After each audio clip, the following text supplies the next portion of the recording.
बंधुगण आज भिडियोटी आपण मानक पाई बहुत ही अधिक खास एवं गुरुत्वपूर्ण रही अछि। आज भिडियो आम जानिबा एही होली पर्व दिन माने 15 मार्च 2025 शनिवार दिन घर को नहीं आसंतु एही गछर चेरकू एवं निजर गलारे किमा हाथ में बांधि दियंतु एही गछर चेरकू देखिबे आपणकर समस्त मनस्कामना पूर्ण होइजिब, भाग्य आपणकर साथ देव एवं आपण बनिजिबे कोटिपति। जो भी क्षेत्र को आपण जिबे सेठारे आपणकू सफलता अवश्य प्राप्ति हेब। पूरा वर्ष केबे भी धन अर्णर कमी हेब नाही, पैसार अभाव हेब नाही। आजिर भिडियो रे मु आपण मानकू जो गछर चेर विषय रे कहिबी यह सबुठारु पावरफुल एवं जबरदस्त गछ अटे। आपण निश्चिंत भावरे एही होली पर्व दिन माने 15 मार्च 2025 शनिवार दिन एही गछर चेर को आनी निजर शरीर रे धारण करंतु, ताहा गलारे हेउ किंबा आपणकर हाथ रे धारण करंतु। देखिबे पूरा वर्ष केबे भी धन अर्णर कमी हेब नाही। आपणकर जीवन रे धन सुख समृद्धि एवं वैभवर प्राप्ति हेब। सेथिपई आपण मानकू गोटे अनुरोध, एही भिडियोटी को थरे मात्र शेष पर्यंत निश्चय देखंतु। बंधुगण हिंदू संस्कृति रे केते प्रकारर पौराणिक मान्यता को महत्व दिया जाई अछि कि केते एमिति वृक्षलता होई थांती जे कि बहुत शुभ एवं पवित्र माना जाई थाए। केते एमिति वृक्षलता होई थांती जे कि आमर जीवन रे चालुथिबा समस्या को दूर करि देई थांती। खास कथा यह अटे कि वृक्षलतार ना केवल लोक माने पूजा करि थांती बरम औषध रूप रे मध्य प्रयोग करि थांती। यह केते प्रकारर बीमारी को ठीक करि थाए। तेबे सेही वृक्ष मानक मध्यरु म आपणकू किछि एमिति वृक्ष मानक विषय रे कहिबी जहा बहुत ही पावरफुल एवं जबरदस्त गछ अटे। तेबे एही गछर चेरकू आपणकू होली पर्व दिन आनिबाकू पड़िबो एवं ताहाको पूजा करी आपणकर गला किमा हाथ रे बांधि देबाकू पड़िबो। जो व्यक्ति सिद्धि प्राप्ति करने चाहते, शुभ एवं लाभ को प्राप्ति करने चाहते, धन धान्यर कामना थाउ समृद्धि पाइबा चाहते, आरोग्यर प्राप्ति करने चाहते, जदि आपण चाहूता आपणकर जीवन दुर्भाग्य दूर हो जाऊ एवं आपण को भल भाग्यर प्राप्ति हेउ, आपण को मान सम्मान प्राप्ति हेउ, तेबे आजिर एही भिडियोटी को शेष पर्यंत निश्चय देखंतु। तेबे एही गछ मानक मध्यरु कोनोसी भी गोटिए चेर होली पर्व दिन घर को निश्चय आणंतु, आपणकू अपार सफलता प्राप्ति हेब। एही वृक्षलता मानक मध्यरे बहुत ही अद्भुत चमत्कारी शक्ति रही थाए। आपण मानंतु अबा न मानंतु, आमे जीवन काल मध्यरे केते सबु वृक्ष को प्रयोग करी केते सबु जटिल जटिल रोग को ठीक करि थाउ।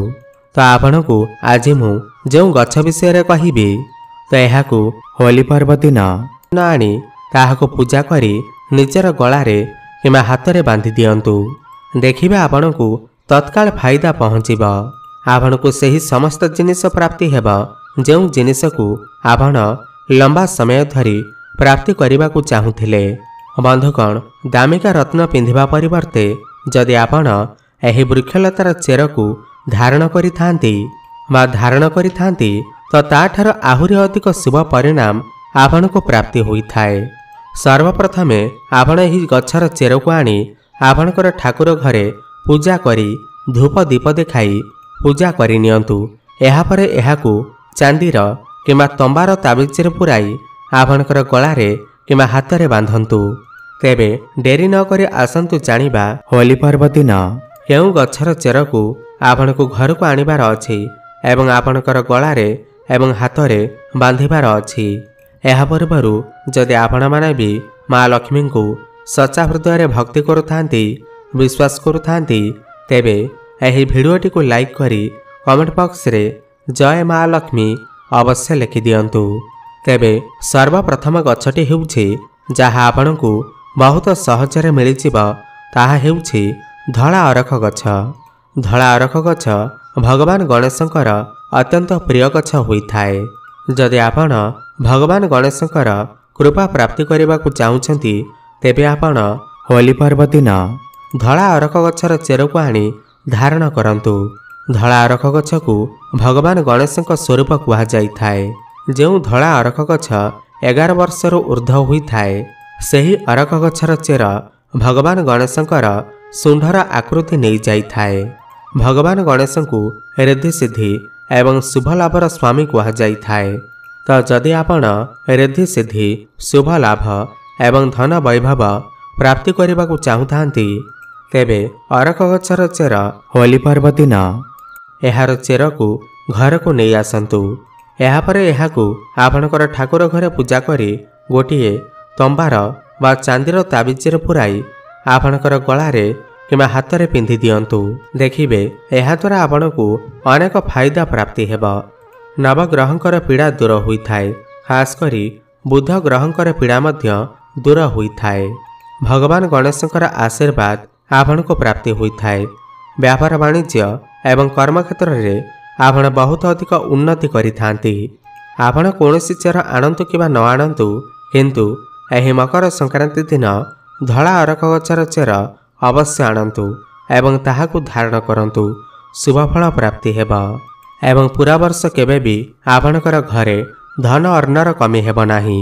ତେବେ ପରବର୍ତ୍ତୀ ଜବରଦସ୍ତ ଚମତ୍କାରୀ ଗଛ ହେଉଛି କଳା ଦୁଦୁରା ଗଛର ଚେରକୁ ଆପଣମାନେ ନିଶ୍ଚିନ୍ତ ଭାବରେ ହୋଲି ପର୍ବ ଦିନ ଘରକୁ ଆଣି ତାହାକୁ ପୂଜା କରି ଚାନ୍ଦିର କିମ୍ବା ତମ୍ବାର ତାବିଜରେ ପୁରାଇ ଆପଣଙ୍କର ଗଳାରେ କିମ୍ବା ହାତରେ ଧାରଣ କରନ୍ତୁ।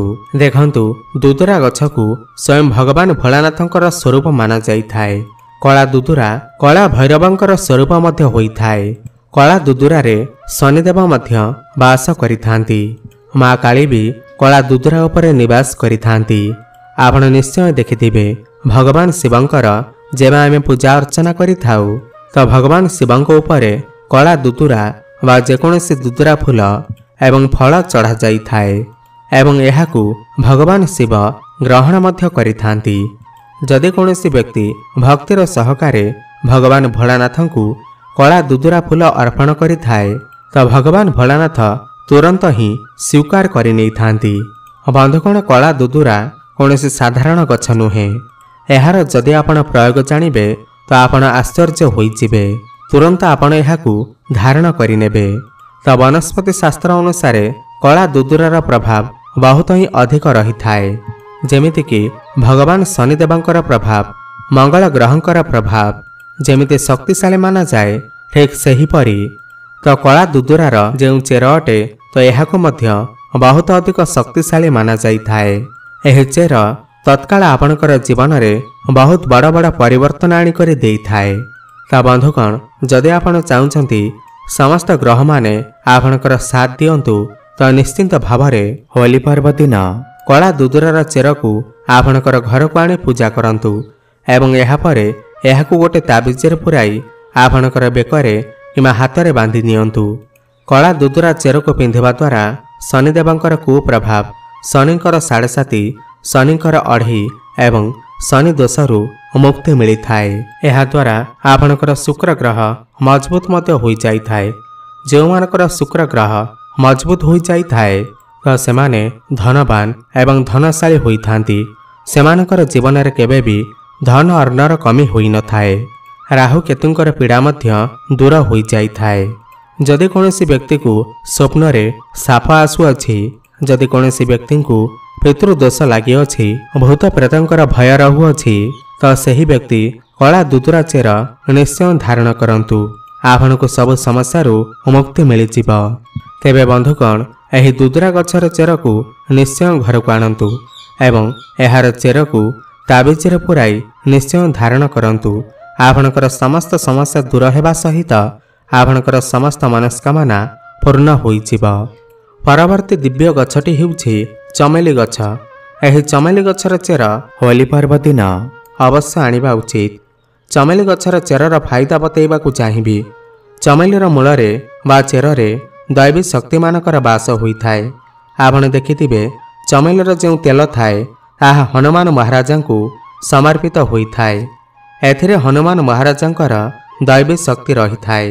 ଯେଉଁ ଲୋକ ମା ଲକ୍ଷ୍ମୀଙ୍କର କୃପା ପ୍ରାପ୍ତ କରିବାକୁ ଚାହୁଁଛନ୍ତି, ଲକ୍ଷ୍ମୀ ସିଦ୍ଧି ପ୍ରାପ୍ତ କରିବାକୁ ଚାହୁଁଛନ୍ତି, ଯେଉଁ ଲୋକ ମନ୍ତ୍ରକୁ ସିଦ୍ଧି କରିବାକୁ ଚାହୁଁଛନ୍ତି, ଯେଉଁ ଲୋକ ଆରୋଗ୍ୟ ରହିବାକୁ ଚାହୁଁଛନ୍ତି, ଏମିତି ବ୍ୟକ୍ତି ଚମେଲିର ଯେଉଁ ଚେର ହୋଇଥାଏ ଏହାକୁ ଅବଶ୍ୟ ଆଣିବା ଉଚିତ।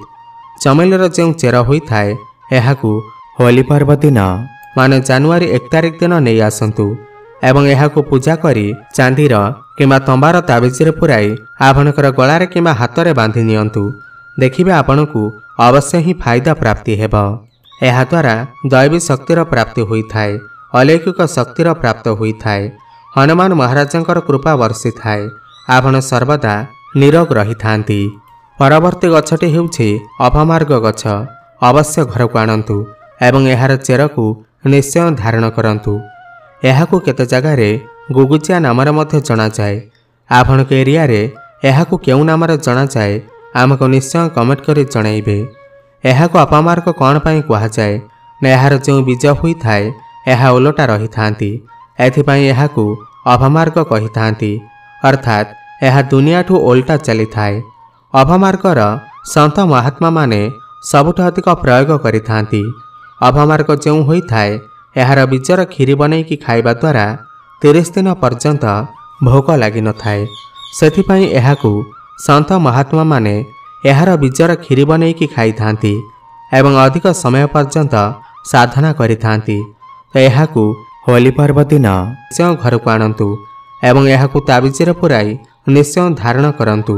ଏହାକୁ ଧାରଣ କରିବା ପରେ ଏହା ଶତ୍ରୁମାନଙ୍କର ନାଶ କରିଥାଏ। ଏକ ଖାସ୍ କଥା, ଯେଉଁ ଲୋକ ବଶୀକରଣ ପ୍ରାପ୍ତ କରିବାକୁ ଚାହୁଁଛନ୍ତି ଏ ସମସ୍ତ ଲୋକ ତାଙ୍କୁ ଦେଖିକି ସମୋହିତ ହୋଇଯାଆନ୍ତୁ, କେବଳ ତାଙ୍କର ହିଁ କଥା ମାନନ୍ତୁ। ତ ଏମିତି ବ୍ୟକ୍ତି ଅପମାର୍ଗର ଚେର ନିଶ୍ଚୟ ଧାରଣ କରିବା ଉଚିତ। ଏହାର ଚେରକୁ ଧାରଣ କରିବା ପରେ ଆଧ୍ୟାତ୍ମିକ ଉନ୍ନତି ହୋଇଥାଏ, ଭାଗ୍ୟର ତାଲା ଖୋଲି ଯାଇଥାଏ। ଆପଣ ଯେଉଁଠାକୁ ବି ଯାଆନ୍ତୁ ଲୋକମାନେ ଆପଣଙ୍କୁ ଦେଖିକି ଆକର୍ଷିତ ହୋଇଥାନ୍ତି, ଆପଣଙ୍କର ବଶୀଭୂତ ହୋଇଥାନ୍ତି। ତ ଏହାକୁ ଅବଶ୍ୟ ଧାରଣ କରନ୍ତୁ। ଏହାକୁ ପିନ୍ଧିବା ପରେ ଯେଉଁ ନବଗ୍ରହଙ୍କର ପୀଡ଼ା ହୋଇଥାଏ ତାହା ତତ୍କାଳ ଦୂର ହୋଇଥାଏ, ଯେମିତିକି ଶନି ପୀଡ଼ା, ରାହୁକେତୁ ଦଶା। ଶେଷରେ ଅପରାଜିତା ଗଛ। ଅପରାଜିତା କ'ଣ ପାଇଁ ଧାରଣ କରିବା ଦରକାର? ଯେଉଁ ଅପରାଜିତା ଗଛ ହୋଇଥାଏ ଏହାର ପୁଷ୍ପ ମା ଲକ୍ଷ୍ମୀଙ୍କର ଅତ୍ୟନ୍ତ ପ୍ରିୟ ହୋଇଥାଏ। ଅପରାଜିତାର ପୁଷ୍ପ ମା ଲକ୍ଷ୍ମୀଙ୍କୁ ବହୁତ ବେଶୀ ପସନ୍ଦ ଅଟେ ଏବଂ ଅଧିକ ଥର ଲକ୍ଷ୍ମୀ ପୂଜାରେ ଯଦି ଆପଣ ମା ଲକ୍ଷ୍ମୀଙ୍କୁ ପ୍ରସନ୍ନ କରିବାକୁ ଚାହୁଁଛନ୍ତି, ଏହି ନୂଆବର୍ଷ ଦିନ ଅପରାଜିତା ଗଛର ଚେରକୁ ନିଶ୍ଚୟ ଧାରଣ କରନ୍ତୁ। ଅପରାଜିତା ଗଛର ଚେରକୁ ଘରକୁ ନେଇ ଆସନ୍ତୁ ଏବଂ ଏହାକୁ ଚାନ୍ଦିର ତାବିଜରେ ପୁରାଇ ଆପଣ ନିଜର ଗଳାରେ କିମ୍ବା ହାତରେ ବାନ୍ଧି ପାରିବେ। ଦେଖିବେ ଆପଣଙ୍କୁ ମା ଲକ୍ଷ୍ମୀଙ୍କର କୃପା ପ୍ରାପ୍ତି ହେବ। ପୁରା ବର୍ଷ କେବେ ବି ଧନ ଅର୍ଣ୍ଣର କମି ହେବ ନାହିଁ, ଭାଗ୍ୟର କବାଟ ଖୋଲି ଯାଇଥାଏ। ଚାକିରି ଦରକାର ଯଦି ଆପଣଙ୍କୁ ଚାକିରି ପ୍ରାପ୍ତ ହୋଇଥାଏ, ଆପଣଙ୍କର ଆଧ୍ୟାତ୍ମିକ ଉନ୍ନତି ହୋଇଥାଏ। ତେବେ ବନ୍ଧୁଗଣ, ହୋଲି ପର୍ବ ଦିନ ଏହି 5 ଗୋଟି ଗଛ ମଧ୍ୟରୁ କୌଣସି ବି ଗୋଟିଏ ଗଛର ଚେର ଘରକୁ ନିଶ୍ଚୟ ଆଣନ୍ତୁ ଏବଂ ନିଜର ଗଳାରେ କିମ୍ବା ହାତରେ ଧାରଣ କରନ୍ତୁ। ନିଶ୍ଚୟ ହିଁ ଶୁଭଫଳ ପ୍ରାପ୍ତି ହେବ। ଭିଡ଼ିଓଟି ଯଦି ଆପଣଙ୍କୁ ଟିକେ ବି ଭଲ ଲାଗିଥାଏ ତାହେଲେ ଭିଡ଼ିଓଟିକୁ ଲାଇକ୍ କରି କମେଣ୍ଟ ବକ୍ସରେ ଜୟ ମା ଲକ୍ଷ୍ମୀ, ଜୟ ଶ୍ରୀ ଗଣେଶ ଅବଶ୍ୟ ଲେଖିଦିଅନ୍ତୁ। ଧନ୍ୟବାଦ।